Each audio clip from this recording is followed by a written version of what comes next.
don't want another woman spending 30 grand just to get promoted and get visible.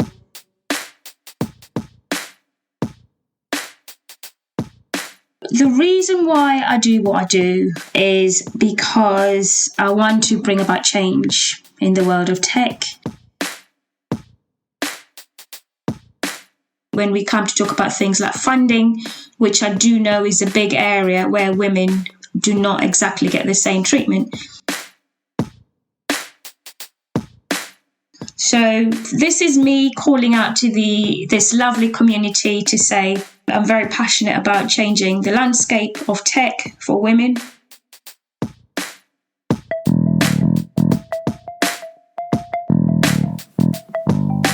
Hello and welcome to the Qualified Tutor Podcast, the podcast that brings you the latest in the world of tutoring, edtech and education, and hopefully inspires in you the big change that each and every one of us is capable of. Qualified Tutor is an industry-leading tutor training organisation and online tutoring community for thousands of tutors around the world. This podcast is the voice of this community, where we aim to hear from tutors, teachers, entrepreneurs, coaches, business experts, students, tutorpreneurs, and more from the world of tutoring about what inspires them every day, how they can help tutors like you, and what they've learnt about tutoring along the way. The question is, what will you learn today? Hello and welcome to the next episode of the Qualified Tutor Podcast, the podcast that brings you, hopefully, the latest on the world of tutoring, of edtech, of education in general, and really gives you a flavour of the tutoring market as it currently is today. Now, today's guest is a lady called Carolyn Adagala. And as a brief introduction, Carolyn is really many things. I could sit here for 10, 15 minutes introducing all of the wonderful achievements that Carolyn has had in her career, and will probably go on to have. But to boil it down to the few core things, Carolyn is a writer, a coach, a mentor, a self-identified student, a company founder, an automotive industry consultant, an active advocate for better racial and gender diversity in the tech world. And today, Carolyn is a new thing. Carolyn is a very welcome guest on the Qualified Tutor Podcast. So with a career spanning 15 years, Carolyn has a wealth of experience to draw on in her current work. Carolyn delivers workshops on a range of topics, including visibility in business, assertiveness, and importantly for today, imposter syndrome. This is a topic that we hear a lot about in the Qualified Tutor community. And today we've invited Carolyn on to get to know a little bit more about the fine details, should we say, of this area and how we can work to overcome it in our everyday lives as tutors and educators. And finally, Carolyn also has an offer that will excite the ex-teachers among you. And I think we'll get to that in a little bit. So welcome, Carolyn. Thank you very much for coming on. Thank you very much for that very warm welcome. Thank you. It's not a problem. As I said on our last week's episode, I always enjoy researching and finding out more and getting to know the guest before we bring you on, because that's a really rewarding part of the hosting process. Now, that's quite enough of my voice. Time to hear a little bit more about you, Carolyn, from your perspective. So we're going to dive into the first question, which we always ask our guests, which is, what is your why? Interesting question, and I absolutely love it. So the reason why I do what I do, what gets me out of bed, is because I want to bring about change in the world of tech. I want to increase diversity in the world of tech. I want to see women and people of colour succeeding in tech. Now, why is this so important to me? So a bit of history about me. I came to the UK so many moons ago and spent 5 years studying for tech. Did quite well, which was good, and then went straight into corporate. And I've been in corporate for close to 17 years now, and started out quite well, Ludo. Started out on a good trajectory, getting promoted, getting visible, etc. And then it got to a point whereby I was not getting the traction that I needed. And I started to become quite frustrated with it all. And in a way, I turned that towards myself. I turned that inwardly, thinking, maybe I'm not good enough. Maybe it's me. Which brings me to that whole thing about imposter syndrome, which is very widely spoken about in the world of tech, about women suffering from imposter syndrome. So I needed to get to a point whereby I needed to recognize it was not me, because I was internalizing that quite a lot. And by internalizing it, it was having an effect in the work I was doing, because what that would mean is I would stop showing up. I would overwork, thinking I'm not good enough. I would play small. I would hide in the shadows because I didn't want to get found out. And I got so frustrated with it to the point that I went out and, again, thinking I needed to do more, I went out and did a master's degree, which cost me a lot of money. And and 3 years of hard slog and not having a life for 3 years, basically, all in the hope that it would get me to succeed. It did, to a point, because if it wasn't for the MBA, I would not be doing the work I'm doing now. I would not be talking to you. So for that, I'm very, very grateful. So through that, Ludo, I decided that I wanted to empower others so that they would not be having the same challenges that I had, because God forbid, I don't want another woman spending 30 grand just to get promoted and get visible. So the work that I do is very close to my heart. My why is so close, because what I want to see is, one, I want to see the women owning their power and recognizing that there's nothing wrong with me. Some of it is the industry. And from that is working with organizations which are very, very aware of the challenges that are sometimes faced by women in tech, and creating supportive and nurturing environments that will allow these women to thrive and succeed. That's quite a why, Carolyn. That's one of the most heartfelt whys I can really recall on this podcast. So thank you for giving me, thank you for giving our listeners that wonderful starting point to understand where you're coming from. Now, let's bring this to a topic that you have a great deal of expertise in. How does imposter syndrome, this topic that you mentioned that's hugely discussed in the business world, in the tech world, how does imposter syndrome affect particularly women in business? Okay, so imposter syndrome is talked about quite a lot, and I think it's become quite fashionable for people to talk about imposter syndrome. Something to bear in mind is that imposter syndrome does not affect just women. Imposter syndrome affects men and women. I mean, statistics on the topic say that imposter syndrome affects up to 70% of the population. So probably somebody you know has got imposter syndrome. What is said is that women may talk about it a lot more than men do, which is why there's more talk of imposter syndrome affecting women in particular. When it comes to business, so for example, when we're talking about entrepreneurship, thinking about it, it's quite a masculine, to me anyway, it's quite a masculine word, it's quite a masculine thing about going out and starting your own business. And some of the traits that come with starting your own business could be things like, being a go-getter. I don't really want to use the word aggressive, but really going for it. Some of these not being very associated with how some women are. So already it has got a negative connotation to it. And with regards to women in business, again, if you are coming from the world of corporate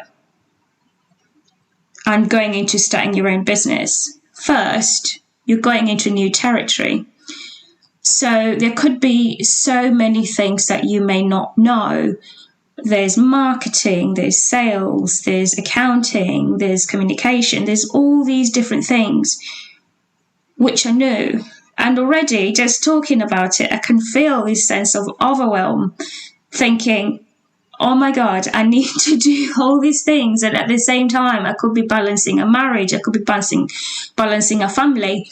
I could be working full time still. So I'm working this, on the side. So that overwhelm already that's coming in is really good ground for self-doubt to start cropping up. And as we know, self-doubt then leads to, oh, I cannot do this, I'm not good enough, people are going to find out, which is where imposter syndrome comes in. We also have, when you're, say, working in business, especially in this world of social media, the whole Instagram, LinkedIn, etc., there's other women or other men that are absolutely killing it in business. They're posting about their fabulous lives. They're posting about how much money they're making, or these absolutely wonderful lives they're living, and their business is thriving. And you could be sat there thinking, oh, they're doing really well. So though you're doing really well in your lane, depending on where you are on your journey, already you're comparing yourself to other people, thinking, oh, but they're doing so much better than me, meaning I'm not good as they are. So comparison is a big killer for this, because you're internalizing and actually starting to doubt your own worth, which is a big thing. And something else, Ludo, which I come back to, about we are juggling so many different things. It could be family, it could be work, it could be school, it could be church. And for some women, there's this need to do everything, and not just do everything, but do everything perfectly. So already, again, that sense of overwhelm, I can just feel that as I'm talking about this, because you've got so many things to do and you want to check every tick box. And when you don't do things perfectly, whatever perfect means to you, then again, you start to internalize that, and that whole imposter rears its ugly head. And you start thinking, oh, I'm not good enough, I'll get found out, I should never have done this. So this is what I find to be some of the things that do come into play. But also, I think that there's not enough role models around. There's this whole thing about you cannot be someone you cannot see. I can't quite remember who came up with that quote. But if I see a woman who is doing well and encouraging me and mentoring me, again, for example, that, and actually sharing their journees. So it's not all roses, it's not all things are going well, but actually these role models who are sharing, any of the challenges they may have had, talking about how they've navigated things. When we come to talk about things like funding, which I do know is a big area where women do not exactly get the same treatment, then through that support, you're able to navigate areas that you're having challenges with.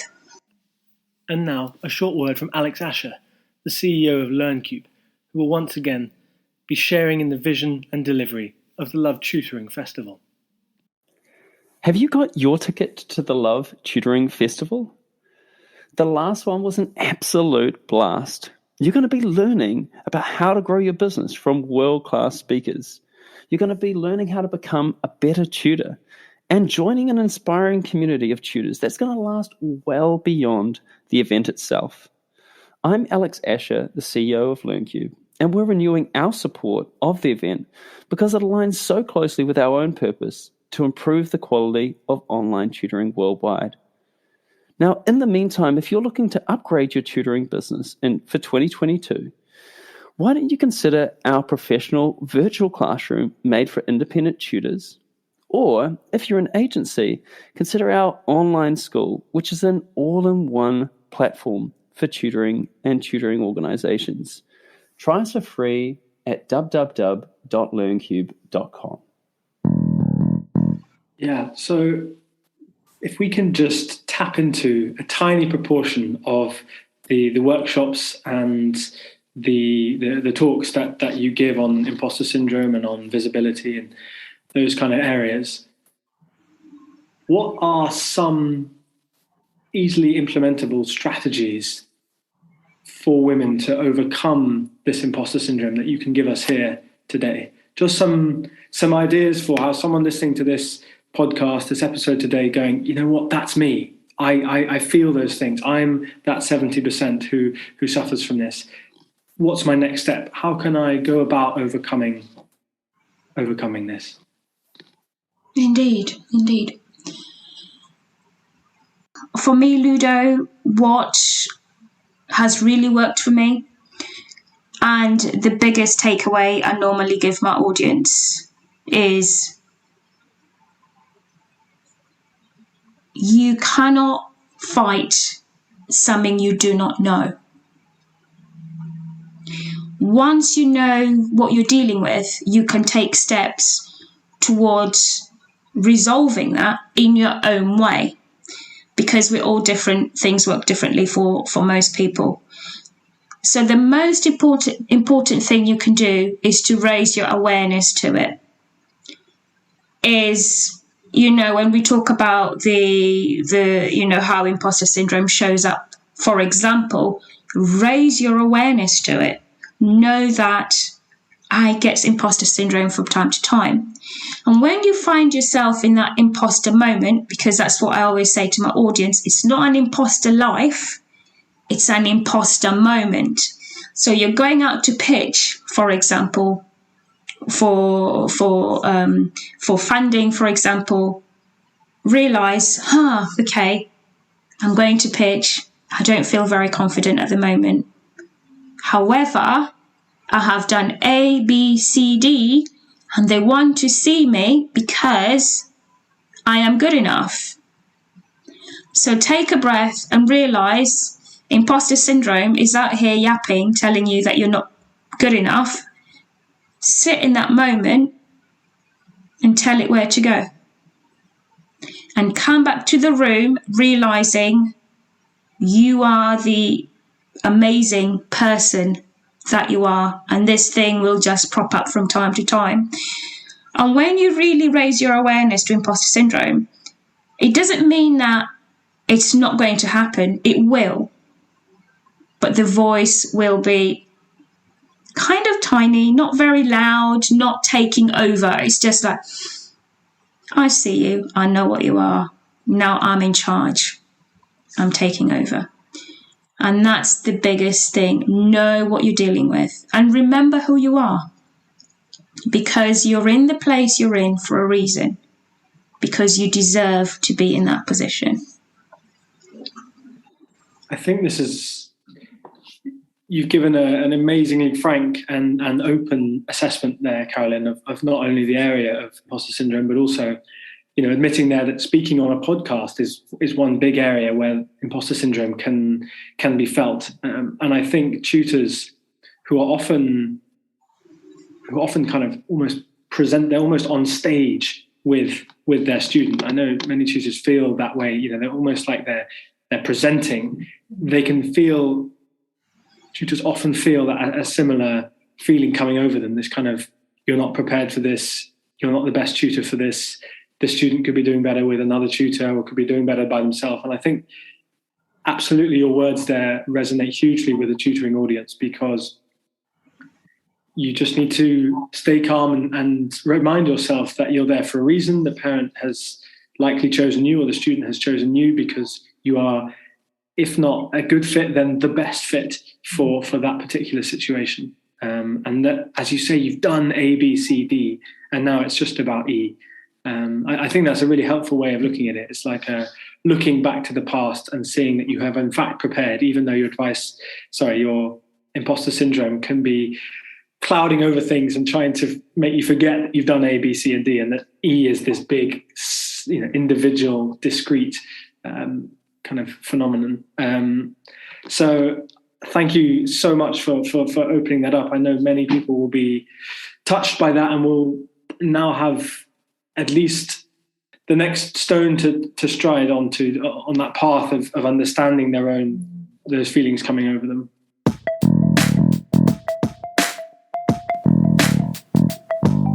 For those of you who know the Love Tutoring Festival, you'll be delighted to hear that we're back. From Monday the 24th to Friday the 28th of January 2022, the Love Tutoring Festival will return, bigger and better than ever. For those of you who don't know what I'm talking about, you're in for a real treat. The most loved festival in tutoring, the Love Tutoring Festival is a 5-day online celebration of all things tutoring, with some of the biggest names in tutoring, education and pedagogy, and hundreds of committed and motivated tutors from all 4 corners of the globe taking part. It really is the biggest party in tutoring. We will again be working on a freemium ticket model this year, with all events totally free, apart from our famous and ludicrously inexpensive CPD accredited workshops.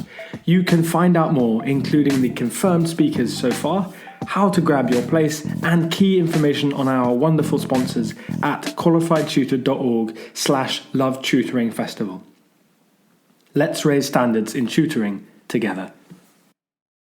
Now, I want to turn a little bit from an area that's linked to imposter syndrome, but which is more about the current work that you're doing at the moment and will be doing for the foreseeable future, which is an upcoming research paper. Now, I don't want to try and predict or introduce this too much, but can you tell us a little bit more about the scope of this research paper?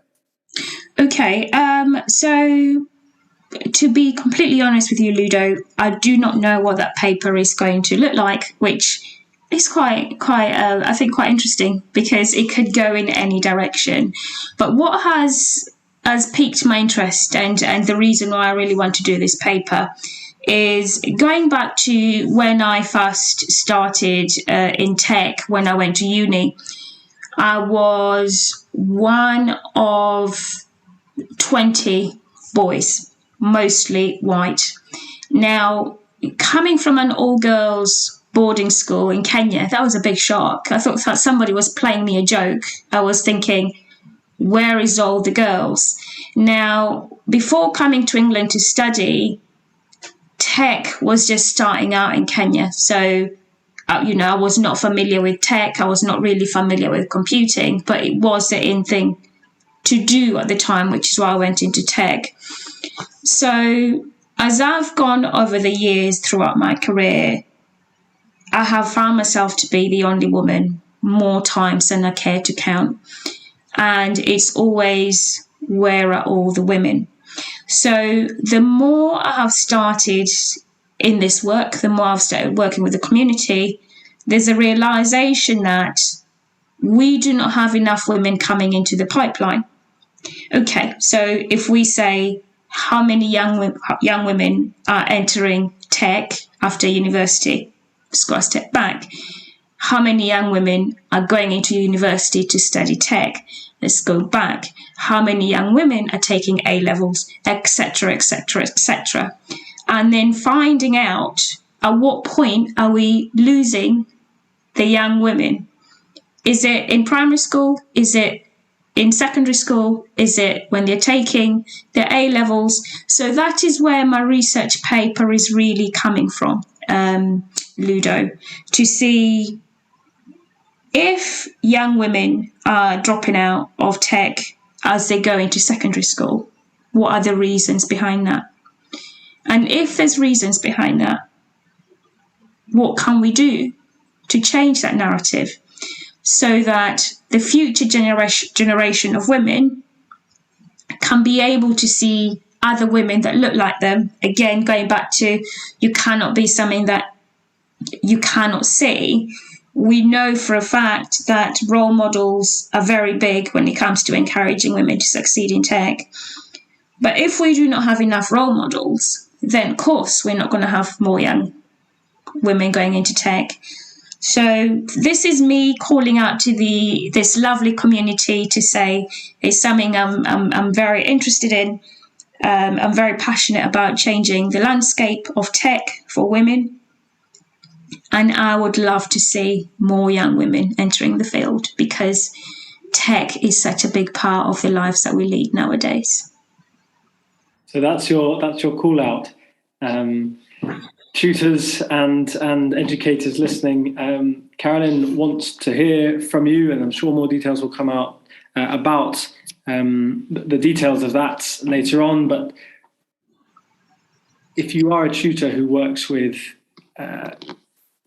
girls, students under the age of 18, still in school, who and you're helping them with STEM subjects or science, tech subjects, then Carolyn wants to know from you about how and where the drop-off points are and why there are drop-off points. And perhaps the fact that this happens is a part of a systemic problem and not something that perhaps individual tutors and teachers can work out. But I truly believe that this research paper has got a great scope ahead of it and could really find out some incredible things about where the drop-off points are and how particular groups of educators, i.e. tutors, how they can help, how they can be deployed to counter the problem. Now, my final question, Carolyn, should be a nice, simple one, and should give us an insight into what's coming next. Okay, sure. So 2021 is soon drawing to a close. 2022 is looking very rosy and exciting for myself and the women in tech community that I am serving. So the first thing I'm doing is actually working on starting my own podcast. So my podcast is going to be called Women Thriving in Tech. And the why behind the podcast is to have successful women in tech, women that are doing really well in tech, to raise awareness of what it takes to succeed in tech, to talk about some of the challenges they may be having in tech, but very much a place where other women can learn about what it's like working in tech. So going back to schools that we've spoken about, it could be young women in university who are going to be starting their careers, is to have a whole raft of women who work in tech talking about their experiences of working in tech. So that will be coming in Q1 of 2022.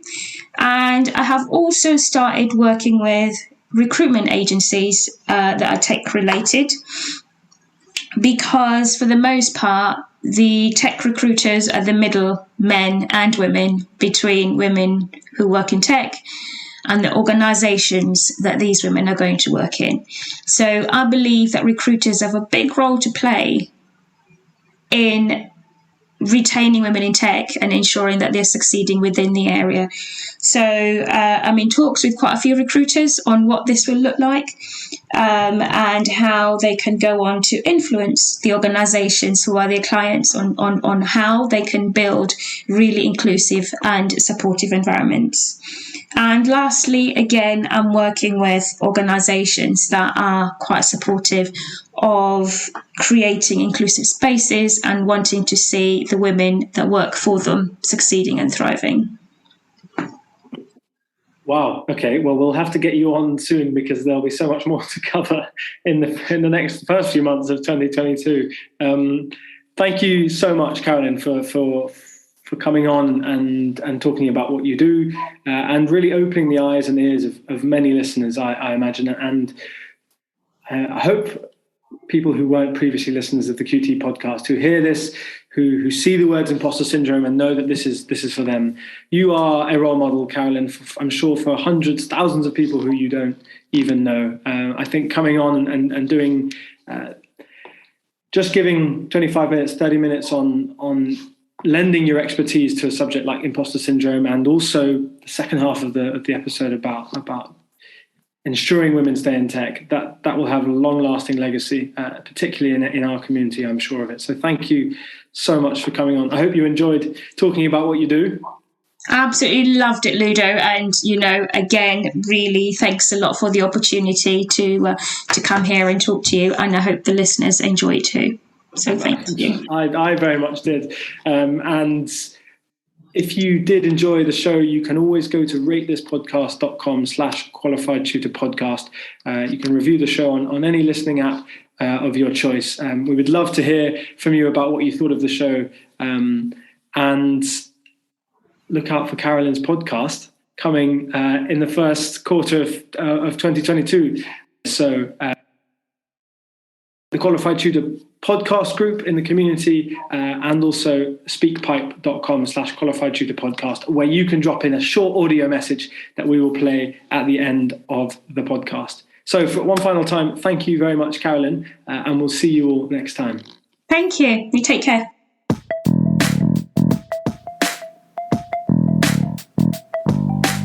Thank you for listening to this episode of the Qualified Tutor Podcast. Whether you're a regular listener of this podcast or you've just stumbled across it, join the Qualified Tutor Podcast group within the Qualified Tutor community to stay up to date with our latest news, offers, workshops, and of course, simply to meet other tutors like you. Whatever your level as a tutor, our training courses will be the next step in your professional development. Visit qualifiedtutor.org/training to find out more about our CPD accredited and Ofqual recognised courses, the first of their kind in the tutoring industry. Your student deserves the best tutor possible. Make that happen today by joining Qualified Tutor